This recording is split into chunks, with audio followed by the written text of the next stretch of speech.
Bueno, muy bien, es un gusto recibir en nuestra casa a Jorge Bafico, es psicoanalista y escritor. En julio publicó su libro El oficio del analista. Vamos a ver qué nos cuente de esta publicación. Bienvenido, es un gusto. ¿Cómo estás, Jorge? Muchas gracias por la invitación. Muchas gracias por la invitación. Bueno, este es un libro que, si bien no es técnico, es un poquito más técnico que otro que he escrito, y tiene que ver con un seminario que di durante 4 años en la institución Quintero, que se llama Grupo Lacaniano Montevideo, que un poco intenta pensar de qué se trata un análisis. Porque en realidad todo el mundo sabe lo que es una terapia, lo que es un análisis, pero en realidad no se sabe demasiado. Claro. ¿Y qué se hace en ese lugar? ¿Y qué se hace? ¿Y qué cosas se tendrían que hacer y qué cosas no? ¿No? ¿Qué se hace o cómo se hace? Claro. Yo lo que planteo en alguna parte del libro es que estamos en un tiempo donde los psicólogos de repente tienen un lugar que yo creo que no es el mejor. O sea, de una sociedad donde antes era todo muy vertical, donde las funciones paternas tenían un peso muy importante, no quiere decir que ahora sea mejor ni peor, no estoy diciendo eso se ha corrido un poco. Entonces la gente hoy no sabe mucho qué hacer, no sabe qué hacer con los hijos, no sabe qué hacer con la pareja, no sabe qué hacer con el trabajo, ¿y qué hace? El psicólogo. Claro. Y el psicólogo aparece ahí en un lugar. ¿O vamos a terapia? O vamos a terapia. Y el ¿Pero psicólogo, está mal eso? yo creo que sí. Yo creo que sí, que no todo es para psicólogo, que no todo el mundo tiene que consultar psicólogo. ¿Puede decir que no a todos nos hace bien hacer terapia? Creo que en algunos casos puede hacer mal. No es que esté mal. A ver, algunos casos de estructuras muy frágiles, hay que tener cuidado que hagan terapia. No quiere decir que esté mal, pero quiero decir, no creo que todos los problemas se resuelvan con el psicólogo. Claro. Eso no quiere decir que la gente no vaya a terapia. Pero no es que todo sea para el psicólogo, porque al final el psicólogo empieza a ocupar un lugar que a mí me parece que no es el mejor. No quiere decir que yo tenga razón en eso, ¿no? ¿No termina siendo de dependencia? Demasiada dependencia. Es un lugar de mucho poder para el psicólogo a veces. Entonces me parece que no tendría que ser así. Pero estamos en un mundo donde los técnicos están ocupando un lugar muy fuerte en la sociedad. Pero eso habla, me parece, de otra cosa, que es que, bueno, quizás donde antes se resolvían los temas, ahora no se resuelven. Antes el padre y la madre eran los que tenían el saber. El niño iba y le preguntaba al padre y a la madre. Ahora el niño va a Google, va al celular, no necesita a los padres. Pero no es quizás también entender que no tenemos todas las respuestas y que está bueno conocerse y poder buscar ayuda. Cuando es de motus propio, está muy bien. El tema es que se empuje a la gente a ir al psicólogo. Claro. Eso capaz que no es lo mejor. Que todos los niños tengan que ir al psicólogo. No sé si es lo mejor. Pero no quiere decir que si uno realmente tiene un problema y quiere consultar, está bárbaro. Por supuesto. Porque no, también, pero con esto que decís, Lu, tampoco el psicólogo tiene todas las respuestas. Por supuesto que no. ¿No? Creo que va un poco por ahí en ese equilibrio. Claro, el tema es también que lo que el libro intenta plantear es que es el psicoanálisis. Yo no hablo de las terapias en general porque las desconozco, no conozco. Yo soy psicoanalista. Pero lo que planteo es, bueno, ¿cuál es el lugar del analista? ¿Es el lugar del que sabe, del lugar de cierto amo que le dice al paciente lo que debe hacer, o se trata de otra cosa? El libro un poco a través de casos clínicos intenta demostrar que el lugar del analista no es justamente el lugar del saber absoluto, que hay que correrse un poquito de ese lado porque es peligroso también en la propia terapia, ¿no? Claro, porque, un analista, o sea, ¿en realidad le tiene que dar las respuestas o es la persona la que se tiene que dar cuenta de esas respuestas? Bueno, la idea es que el sujeto pueda construir algo diferente, un sentido diferente al que tiene, porque todos tenemos cierta hipótesis de lo que nos pasa. Tengo mala suerte. Tengo tal cosa, me pasa esto por esto. ¿Pero por qué tenés mala suerte? Claro, el tema es por qué estás haciendo para cambiar esa suerte. El sujeto empuja inconscientemente hacia un lugar que por lo general sufre. Entonces, la idea no es darle herramientas, por lo menos... Ayudarlo a ver las cosas con otros ojos. Claro, por supuesto, es otro psicólogo capaz que dice otra cosa, pero yo creo que la idea es eso que dice Lucía. Tratar de que el sujeto encuentre su verdad por otro lado, que no se habla de la herramienta y decirle tenés que hacer tal cosa. Porque lo que está comprobado es que por más que hagamos lo que nos dice el otro, hay un camino inexorable que nos lleva a otro lado. Sabemos ¿La corriente conductista va un poco más por ese lado? Bueno, no sé exactamente porque yo no lo manejo mucho, pero trabaja más por la línea del síntoma y cambiar el síntoma y preocuparse más por el síntoma que cómo el síntoma está inserto en la estructura del sujeto, ¿no? Nosotros tenemos un mecanismo que es un síntoma que seguramente está detrás de otra cosa más compleja. Entonces, a veces tocar el síntoma rápidamente puede generar más problemas. Entonces hay que tener cuidado cuando apuntamos a un lado. Si un sujeto tiene una fobia, si bien está bueno que la fobia pueda cambiar, hay que evaluar si esa fobia no está haciendo pantalla de otra cosa que es más compleja. Claro. Pero bueno, son formas de pensar la clínica, no es que tampoco los conductistas hagan mal las cosas, ¿no? Eso yo no lo sé. ¿Cómo fue la pandemia? Yo creo que la pandemia generó problemas que se están viendo hoy y se van a ver por años. Mirá. Porque, por ejemplo, los niños chicos, que durante... Nosotros no nos pasó nada tan grave como otros países, ¿no? Pero pensemos los más graves, que fueron niños que estuvieron 1 año y medio, 2 años, sin poder salir de la casa, sin ir a la escuela, sin poder hacer cumpleaños, sin tener amigos virtuales de repente. Bueno, eso seguramente, la subjetividad de esos niños ha generado algún estrago que seguramente en el día de mañana se va a ver reflejado sintomáticamente. El tema del contacto, ¿no? De la cara tapada, del no acercarte. El tema del contacto, el tema del encuentro corporal. El abrazo. El tema de la paranoia también se incrementó, porque el vecino pasó a ser un enemigo en un tiempo. Uno que puede ser, che, mirá, está haciendo... ¿Recuerdan el lío que había? Porque la gente salía a caminar en la Rambla. Sí, sí.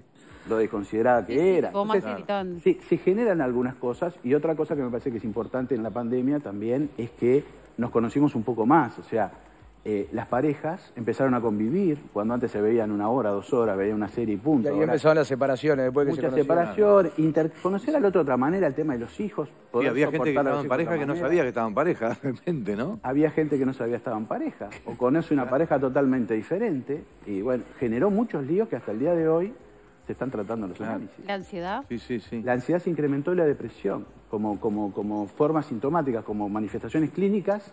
Tenemos, Jorge, nosotros tenemos una tasa muy alta de suicidios en el Uruguay, ¿no? Que se ha tratado en este último tiempo como un aspecto verdaderamente alarmante. ¿Esa tasa se incrementó a raíz de la pandemia también? Yo no tengo el fundamento para decirlo, sí tenemos los hechos. Los hechos son que en Uruguay es un poco alarmante las cifras, también las edades, hay una cantidad de cosas que inciden. No sé cuál es la causa específica, pero sí que hay un hecho incontratable, que es que en Uruguay hay una tasa de suicidios muy alta. Debe ser multifactorial. Los psicoanalistas tratan de ver de caso en caso, pero por lo general el suicidio, la tasa mayor es en hombres de 40 años para arriba, a propósito de problemas económicos. Hay algo ahí en los hombres, quien está posicionado en ese lugar por lo menos, que no puede responder a esa demanda económica familiar, y muchas veces el camino que elige lamentablemente es el suicidio. Pero no tengo yo una explicación, ojalá la tuviera, ¿no? Para poder decir qué es lo que pasa en Uruguay. Creo que nadie la tiene. Podemos hacer hipótesis e ir pensando con el tiempo nomás. Claro. ¿Qué casos clínicos elegiste y por qué para contar y para poner como ejemplo? Bueno, yo lo que hago es para mí lo que me parece más importante de los análisis, que es el tema de la transferencia, o sea, el lugar que ocupa el analista, el síntoma, lo que se llama el síntoma analítico, y lo trabajo con casos a partir de aciertos y de errores también, de casos de otros.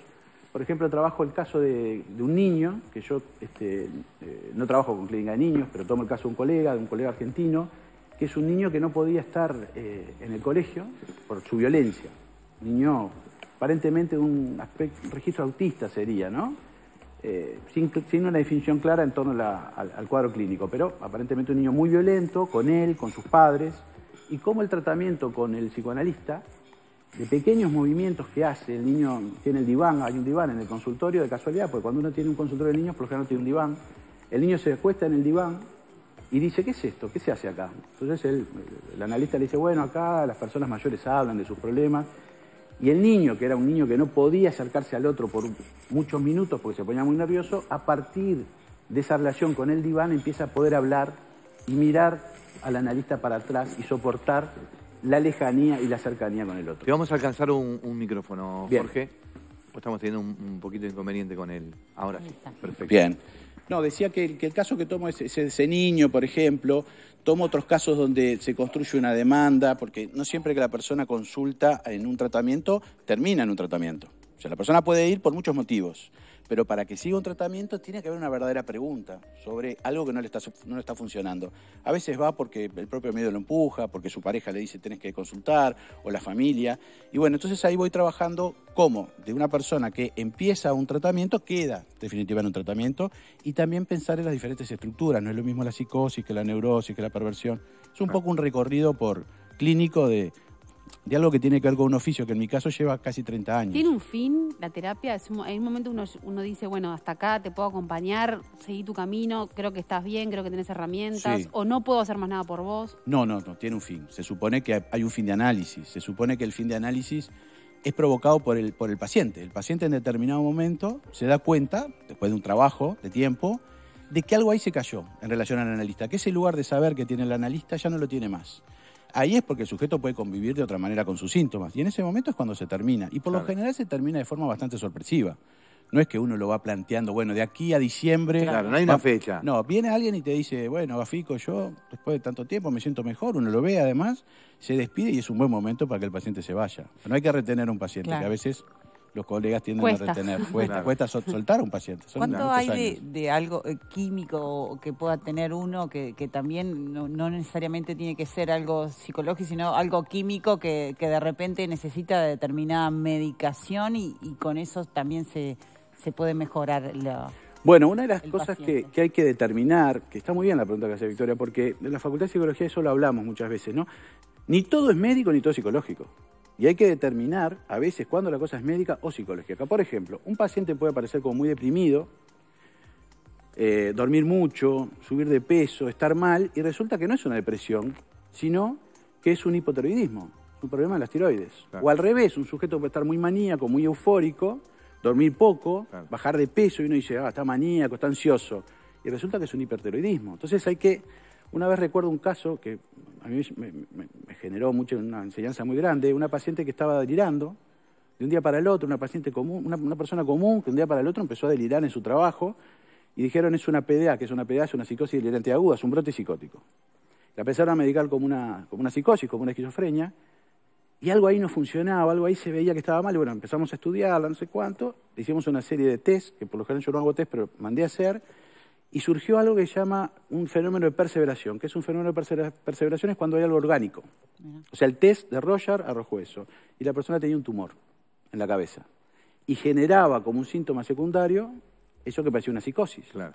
Por suerte se detectó y la operaron, y mejoró, porque por el lado de la medicación psicofarmacológica no hubiera avanzado. Entonces hay que ver Sí, cuando sí, es una cosa o es otra. Tenés que tener todos los sentidos, ¿no? Sí. O sea, no solamente enfocarte a esto sí, es psicológico, sino que es más amplio. Claro, en las primeras entrevistas es donde uno determina cuál es, digamos, la patología del sujeto, si es que la tiene, hasta qué punto puede ser médico o no, y hasta qué punto a esa persona le sirve separarse, empezar un tratamiento o no. ¿Cuánto el psicoanalista es el que está preparado Sí, para eso? sí, yo creo que las terapias en general podrían hacer eso, pero el psicoanálisis seguro que sí.